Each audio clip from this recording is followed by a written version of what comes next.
Good morning, my friends. Today was supposed to be a conversation with Chelsea Kent, but we had technical difficulties. So I'm inviting those of you to talk with me this morning. I'm Sandy Shellis from Environmental Coffee House, and we really have some serious issues to discuss. And I don't know if you have noticed, any of my viewers or anybody that's watching this, that so many of the progressive news organizations are discussing abrupt climate change. Commondreams, Alternate, The Guardian, CBS News, I posted. CBS News. Is this trickling into the mainstream? I don't know. But I'm going to read to you something to start. Something that Roger in my group posted this morning. And I thought it was apropos. And since Chelsea can't be with us, I think we need to talk about this. This is definitely something we have to discuss. And more mainstream. Not just in the near-term human extinction groups, not just in the climate change groups. Obviously, we have to discuss this everywhere with everyone, no matter if everybody thinks we're raving lunatics. Somehow the message has to get out. And I'm going to start with reading this. To be or not to be. Commentary by Captain Paul Watson. For 4 decades, I have been speaking about the 6th mass extinction and the threat we have become to our own future and the future of most species on this planet. Now, at last, the mainstream media is beginning to notice, and he attached a news article from CNN. For decades, my concerns have been ridiculed and criticized for being an alarmist and a doomsday prophet.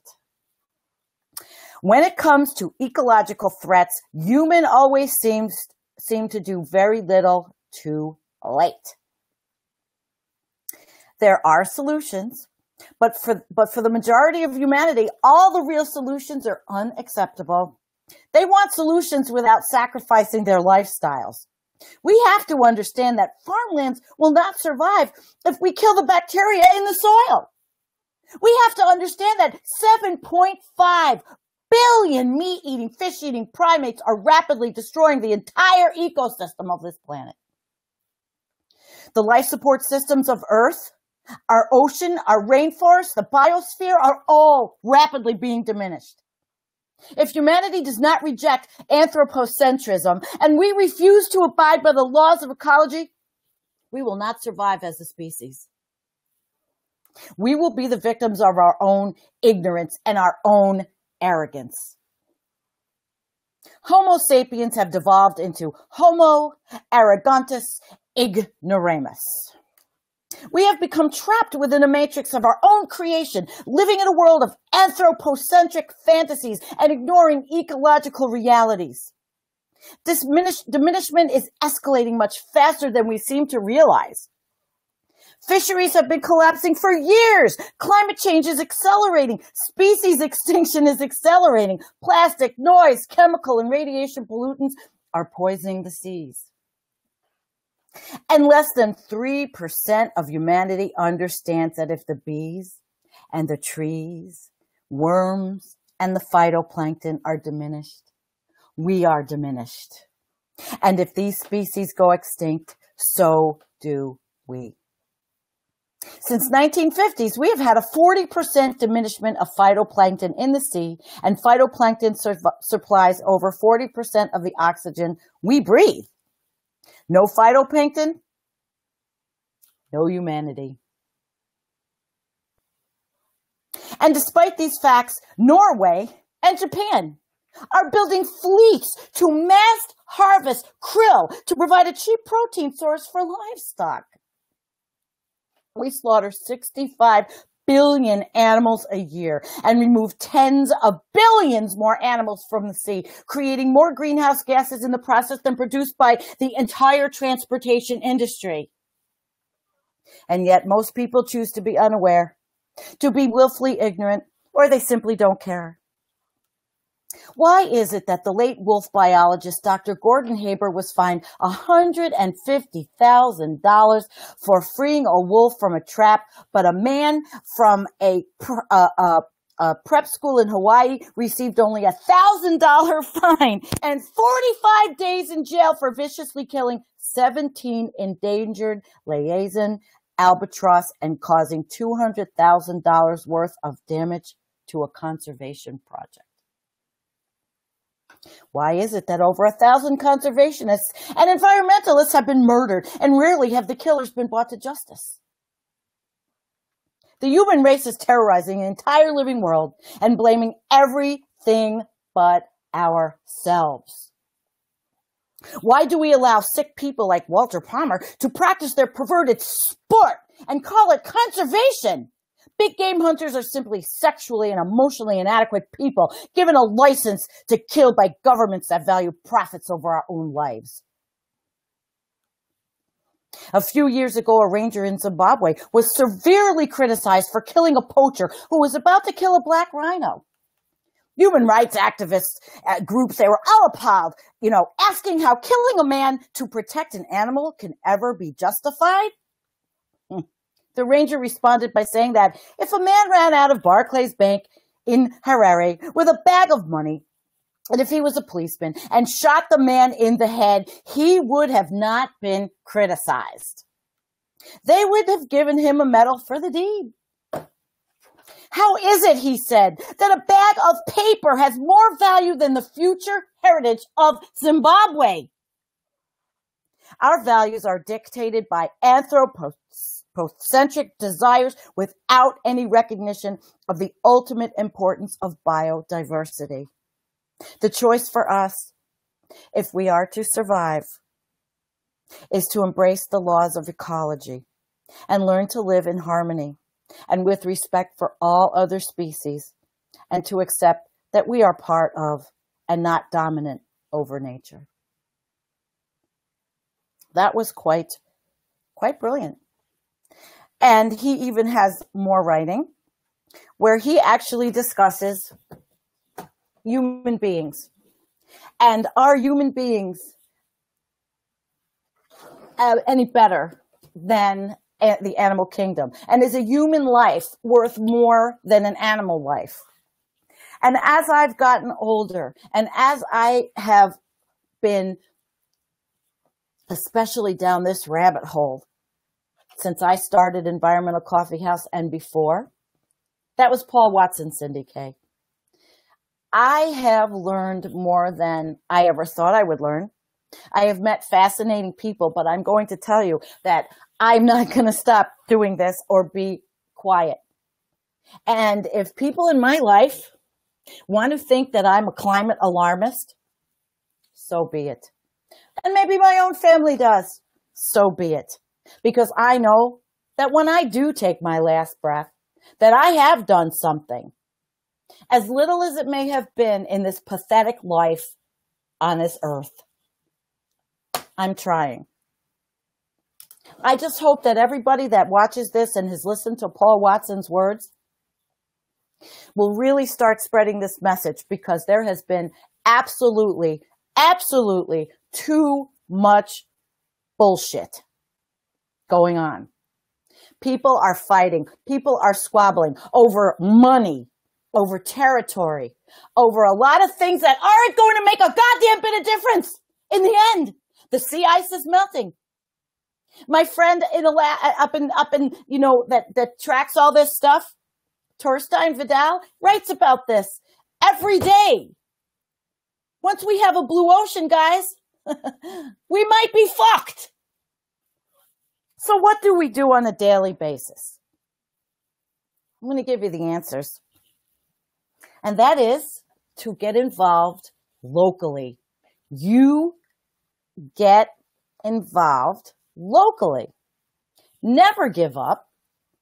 Never, ever give up. Tom has a good article, a good comment. And I'm not actually, no, Tom, I'm going to put what Tom set up because this is really good, because I'm not being aggressive towards anyone that's naive. That is not me. He says, I agree with your points. However, in my opinion, your aggressive tone aimed at those with naive views to climate change are not the way forward. No, no, no. And that is where you're taking me all wrong. As climate activists and scientists, we need to be approachable and understanding to help the masses understand our issues. Climate alarmism, in my view, deters the masses from understanding and helping. I completely agree with you, Tom. It is not my aim. I am not, and everybody that knows me will tell you, that is not my aim. My aim here is a little bit of a wake-up call. Okay? It's a little bit of a wake-up call, but really, basically, it's about getting involved with your local organizations, your local environmental organizations. Teach one.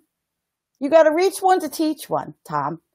So my tone is very serious, but I don't put down people. And I have never called someone on my page a troll. I've called them climate deniers, possibly because maybe they're not educated. Maybe they don't understand. But that's not the point. And I'm sorry that you took me wrong, because that is not the point. The point is to be involved. The point is to wake up. And locally is the way, because it trickles up. I have a group of local people where I live who are passionate about the environment and who are working to take care of our local needs and government, and elect people that care about our environment locally. Because if you don't do that, what have you got? So it's not about giving up. It's not about yelling and screaming at people to change because you are idiots. I'm not doing that. There are others that do that. There are others that speak. And I listen, and they want to talk about the masses in a certain way. People that don't understand, maybe don't have time to understand. That's why I say you've got to reach one to teach one. And my voice this morning is serious, because all of these articles are way over and way more than I have seen in one time in the last year. That's simply it. That is simply it. If we continue to berate our fellow human species, we get nowhere. And that is what I was talking about. There has been division, there has been arguing, and there has been some very nasty, ugly things going on. And it has to stop. It has to stop because of the seriousness of our environment around us. That it could be abrupt climate change. We won't know what to do. That's why I'm here, Tom. And I'm glad that you did make a comment. I'm glad that you said what you said. But I had to explain. And I think now that I have explained, when we talk about this, I'm passionate. I'm a passionate person about these things because I bought into the lies. I'm older than everybody. I bought into the lies. Consumerism, thinking I had to have things. And the biggest lie on television of all, home and garden television. The biggest lie is HGTV, who tells everyone that watches, your house is not good enough, your stuff is not good enough, and you have to have a fucking granite countertop. Do you know that granite countertops give off radon? Those are the lies. And we have to deal with those lies. And we have to do it now. We're running out of time. Chris says, we'll continue down this destructive path until we unrig our system. Absolutely. And that is why locally you've got to work. Everybody's got to work hard. And I'm not going to sit there and say anything about parties. I am simply saying we have to work hard to unseat those that are destructive and dangerous, that don't believe in climate change, that don't understand where we are headed, that seek to keep pushing fossil fuels and nuclear energy on us. And the only way we can do that is by working in our local governments, getting involved. And the younger you are, the better. Jean says, we need to wake up. We need a wake-up call. I am finally getting some of my family to pay attention and not giving up. Jean, that's a beautiful statement. I've had problems with my family. I mean, especially during the election. And I was even told by one member of my family that I was lost. Am I lost? No, I'm not lost. I'm found. And Marcia says, getting involved locally is my way of contributing to the solution. And yes, it makes a difference. Absolutely, it makes a difference. Because if you don't change where you are in your own backyard, how are we going to change anything? And Chris had said, before progress can be made, we need to boot wealthy elites, multinational corporations, and big banks from our government and unrig our elections. And that's all over the world. That's not just in the United States.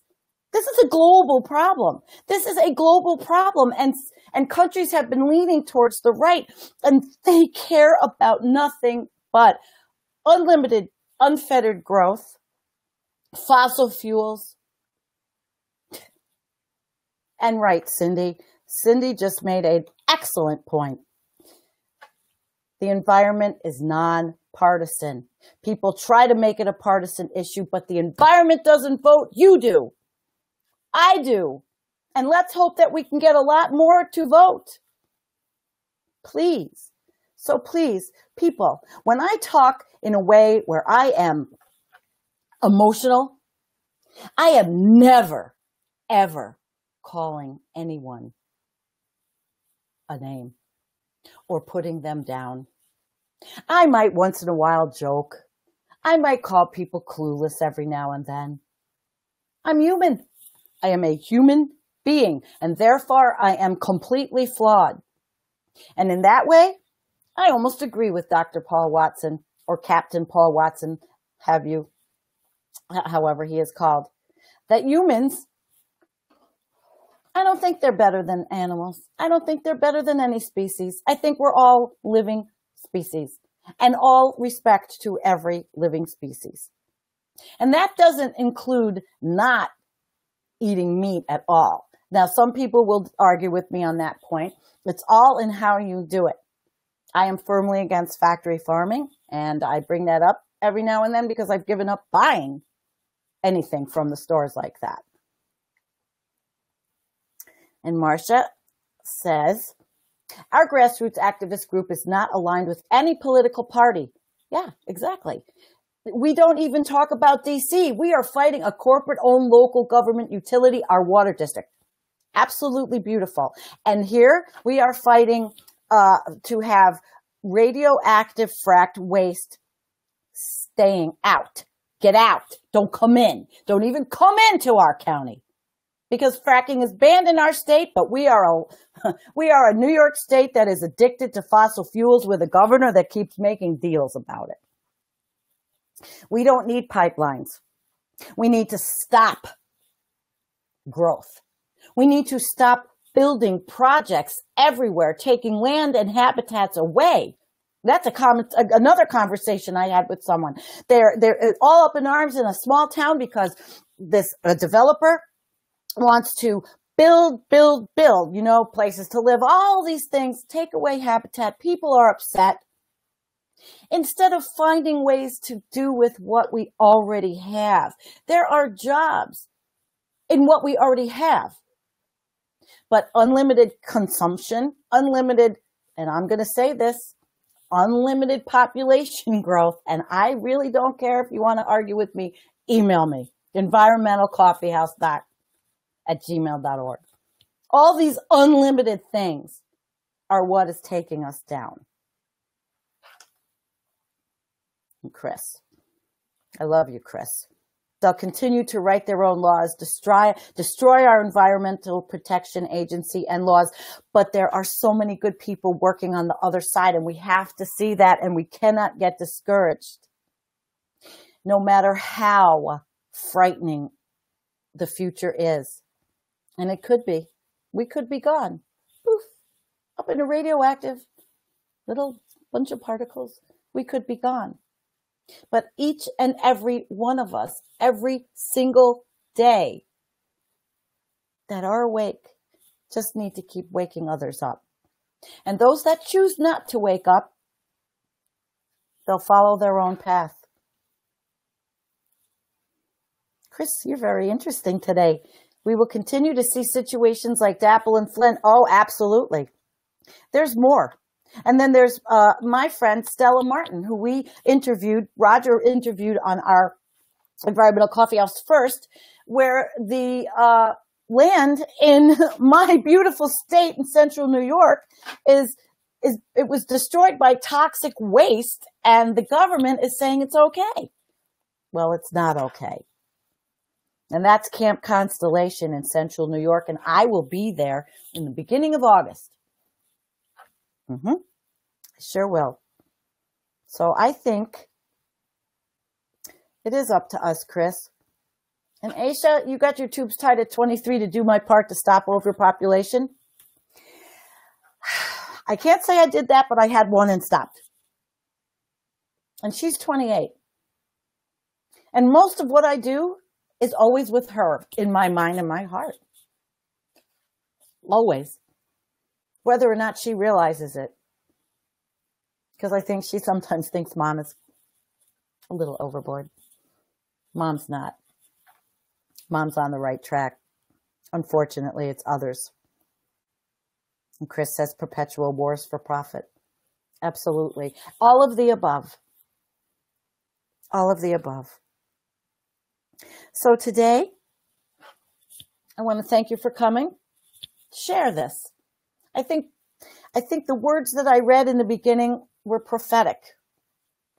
And I think the fact that now the progressive media is seizing onto this, we're waking up. I can't tell you if it's too little, too late. I'm not a scientist. I'm not going to sit here and tell you we're defeated. I'm telling you abrupt climate change is on its way. I'm telling you if we don't reach one and teach one and continue doing it every day of the rest of our lives, then we may have problems. And I'm going to end with Marcia's big hug. And I thank you all so much for being with us on Environmental Coffee House. We have so many good things to come. We have a woman who represents a company, big solar company, going to be interviewed. And we were going to have Chelsea, but we'll do that again. We have a gentleman named Kevin Hester coming up from New Zealand, who is amazing.